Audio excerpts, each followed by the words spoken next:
Remember in my previous episode, I went to the foreclosure and showed everybody how many units fell into foreclosure just in the month of November 2025. 18 communities, about 4,000 units. In this part of the circle, probably you or me or your friend already heard about that the lenders got more and more real estate back due to the foreclosure, or the operators or the landlords were not able to make the payment of their mortgage. Not just multifamily, but single families as well. Some of the landlords even just hand back their kids to the lenders as they couldn't make themselves survive any longer. And now the lenders of the America are once again the biggest landlords. On the surface, it sounds like the lender won the game, but if we think about the behind scene, and if we have the chance to walk the properties, got the financial information, we actually will be able to find something very different. A lot of the properties fell into closure. They probably are 60% occupied, 50, even 25, 15. We saw one property which was only 15% occupied. That means 85% vacant. This is even a victory for the lender, not the market, the investors. It's a red flag to most of us. So how did we get here? Actually, even I'm not in the market for too long. I haven't experienced too many circles, but we can pull the data from the history. We can see every circle follows a similar signal. We can see every circle follows a similar script. One, interest rate went up. That means the debt gets more and more expensive. Many deals that barely penciled out at lower interest rate. Simply, they don't work at all when the capital cost doubles. Number two, operating cost increased. Insurance, taxes, payroll, repairs, utilities, almost every line item on the P&L went up. Number three, rent growth slows down or reverses. In oversupply markets, such as a lot of markets in Texas, Arizona, Florida, or weaker markets, such as some smaller cities, the employers in that local market shut down or crash. A lot of residents move out of town just because of the job change, or some of the people got laid off. We are unable to raise the rent at all to fix every single increase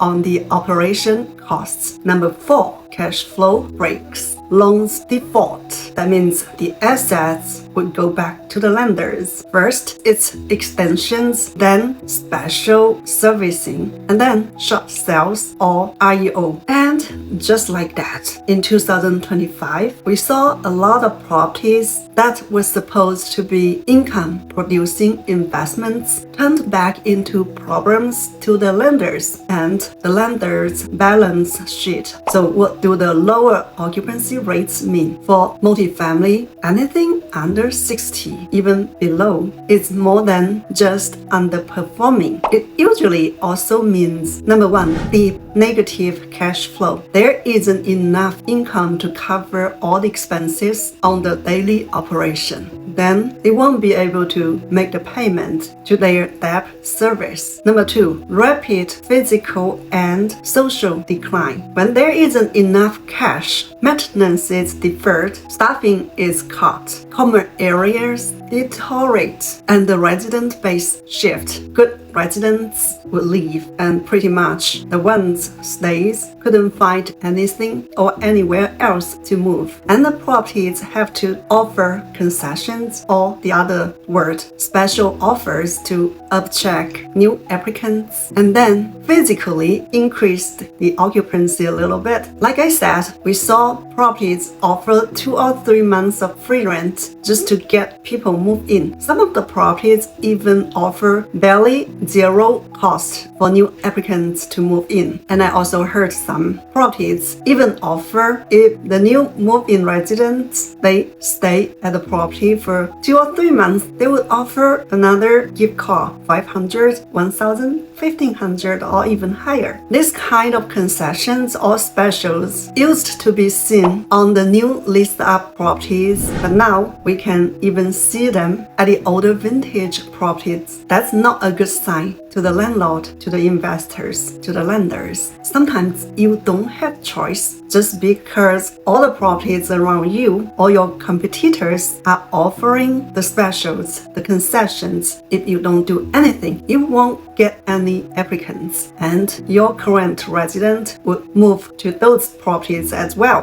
Who are the winners? The residents, the investors, the owners, the landlord. All the lenders are all the losers on this game. Number 3, valuation gets crushed. No buyer is going to pay a stabilized price for a 50% occupied, 30% occupied, even worse, 10% occupied properties. Those are distressed properties. Everybody wants to get dirt cheap if they could. Or some people even want to get it for free. Of course, that need to negotiate with the lenders. And if the lenders are okay to let you operate property with zero down, but pretty much the buyers or the operators need to bring funds for the operation for all the deferred maintenance. Otherwise, you cannot turn around the property at all if there is not enough fund. And the truth is, this isn't just about bad properties. It's easy to assume if the lender took it back, it must be a terrible property. Sometimes that's true. A few weeks ago, we got the information about a 60s property, about 180 units at 30% occupied.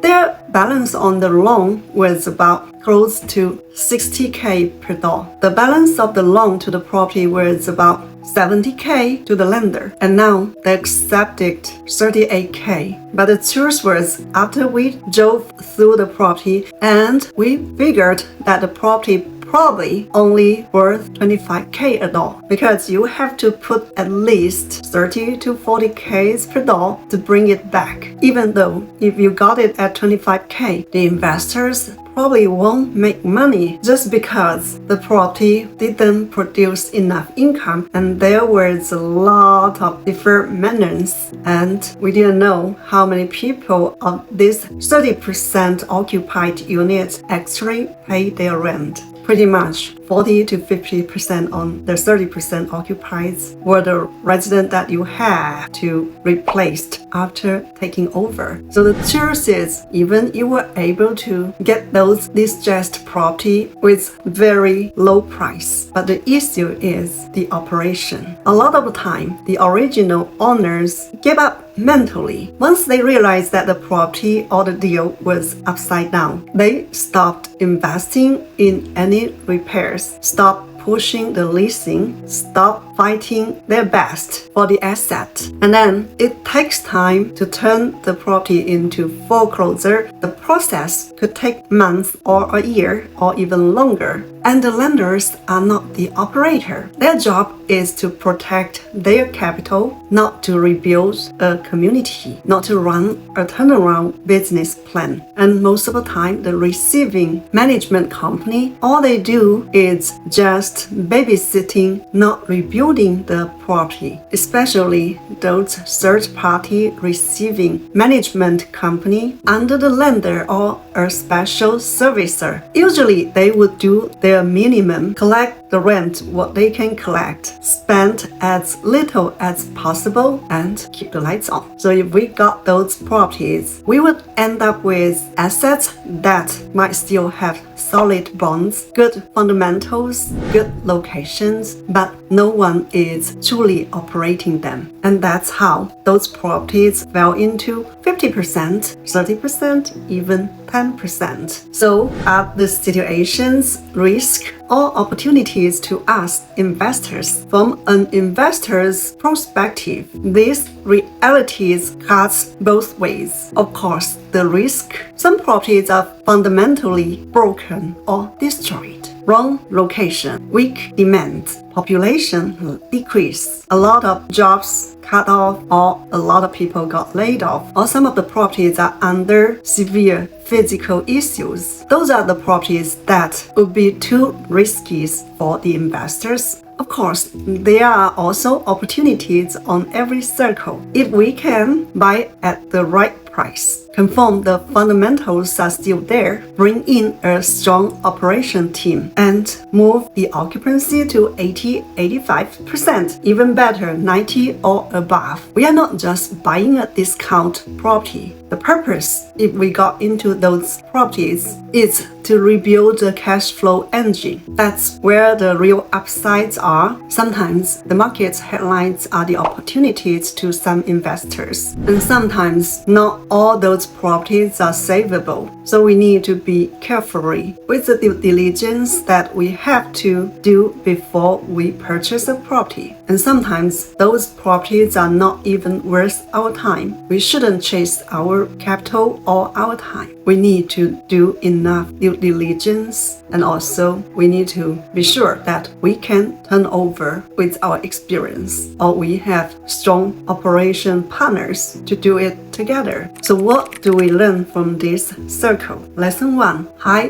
leverage plus weak operations equal to danger in any circle. Most of the time, we don't like to invest our deals with higher leverage. If our leverage LTV was too high, that means when the market is not doing very well, our cash flow would decline. And if the circle stays too long, the market got worse and worse. The properties are not able to survive for too long if there is no cash flow. Lower leverage means lower risk too. And of course, the operation have to be strong enough to support the circle, the market. Lesson 2. Cash flow is more important than the paper value, such as a lot of people like to mention about appreciation. And most of the time, some of the investors, they were so excited when they saw the appraisal value, as they got a higher appraisal value than the purchase price they signed on. That's good in the bull market, but when the interest rates increase and occupancy falls, only one thing matters. That's positive cash flow. Can your assets pay all its bills itself? Lesson number 3. Operational excellence is the real alpha. Anyone can buy a boom. Everyone, no matter if you have experience or if knew any skills of investment in real estate from 2010 to 2018. Some people even make triples 5 times or 10 times, no matter what kind of properties they purchased. But the truth is, very few investors can take a broken asset, fix the collections, rebuild resident quality, and stabilize at a strong occupancy rate again. Anybody can. Those are the true operators, and who will own the next circle and